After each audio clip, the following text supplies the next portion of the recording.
అంత దారుణంగానా? చాలా గట్టిగా కొట్టారు వాళ్ళు. చూడండి. ఏంటయ్యా, ఏమైంది? ఏంటి దెబ్బలు? కేవీఆర్ క్లబ్ మీద మీరు రైడ్ చేయమన్నారని వెళ్ళాం సార్. ఎవరు రైడ్కి వచ్చినా ఇలాగే జరుగుతుందని చెప్పమన్నాడు సార్.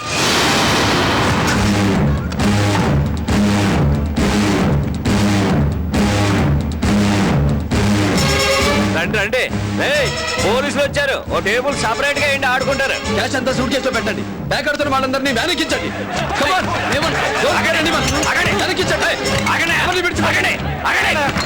మిస్టర్ ఎస్పీ, నేను ఎవరో తెలిసే వచ్చావా? ప్రస్తుతం ఈ ప్యాక్ ఆట క్లబ్ ఓనర్. ఏంటయ్యా ఇది? ఎవరనుకున్నాం మమ్మల్ని? మా లాంటి పెద్ద మనుషులు అరెస్ట్ చేస్తే ఏమవుతుందో తెలుసా? క్లబ్ లోను బ్రోతల్స్ కంపెనీలోను దొరికాక ఇంకా పెద్ద మనుషులేంటి? అయినా చీఫ్ ఇంజనీర్ వేయండి ప్యాక్ ఆడుతున్నందుకు సిగ్గులేదు? నీలాంటి వాళ్ళు ఉండబట్టే కదా కోట్లు పెట్టి కడుతున్న డ్యాములు బ్రిడ్జులు కూలుతున్నాయి. నేలకి వేలు పెట్టి ఆడుతున్నావు. ఎక్కడదా డబ్బు? బల్ల కింద చేయి పెట్టి తీసుకున్నదేగా. తీసుకెళ్ళండి.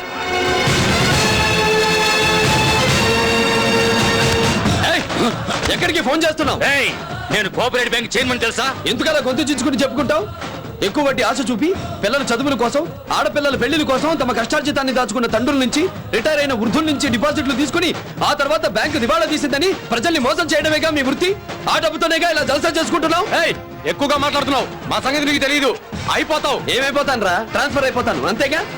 ఈ ఊరు కాకపోతే ఇంకో ఊరు. రేయ్, ఏ జాతి వాడినైనా ఏ మతం వాడినైనా తప్పు చేస్తే నిలదీసి అడిగే అధికారం ఈ కాకి బట్టల వాడికే ఉందిరా. రండ్రా. ఎక్కడికి రా పారిపోతున్నావు? After all coaching centre chairman వి నీకు ఫారెన్ కారు. ఎంతమంది అసమర్థుల్ని తీసుకెళ్లి ఎంబీబీఎస్ తో కూర్చోబెట్టి ఈ కారు కొన్నావురా?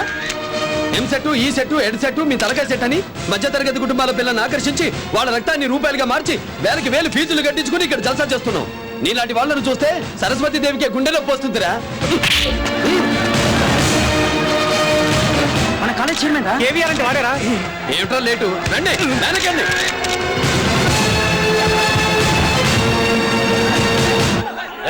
మా సార్ అంటే నీకు లెక్కలేదు కదా. చూస్తాము నీ సంగతి. నమస్తే సార్. ఇతను పాండు అని పెద్ద ఆయన మనిషి. ఏం చేయమంటారు? చూడండి సార్, కవ్వం లేకుండా వెన్న తీయలేం, రౌడీజం చేయకుండా రాజకీయం నడపలేం. వాళ్ళంతా పెద్దోళ్ళు, వాళ్ళతో మనకెందుకు సార్, వదిలేయండి. బెయిల్ ఆర్డర్ ఉందా? సారు చెతులాడుతున్నారు. ఏంటి సార్, ఆదివారం పూట బెయిల్ ఎలా దొరుకుతుంది సార్? సారీ, ఎఫ్ఐఆర్ రాసేశాను. బెయిల్ ఆర్డర్ లేదే వదలను. వదలకపోతే గొడవలైపోతాయి. ఏంట్రా బెదిరిస్తున్నావు? పోలీసు మా పాండవులను తంతావా? నేను బయటికి అని చెప్తాను.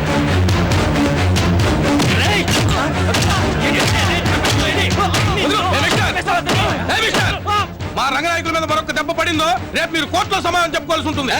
నల్లకోటు వేసుకున్నావు కనుక వదిలేస్తున్నా, లేకపోతే.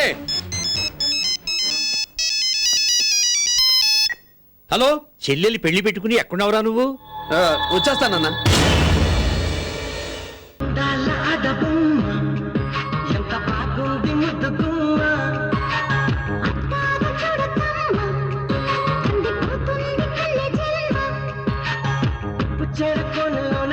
చిక్కుకుంది రక్షించు నన్ను చప్పునా.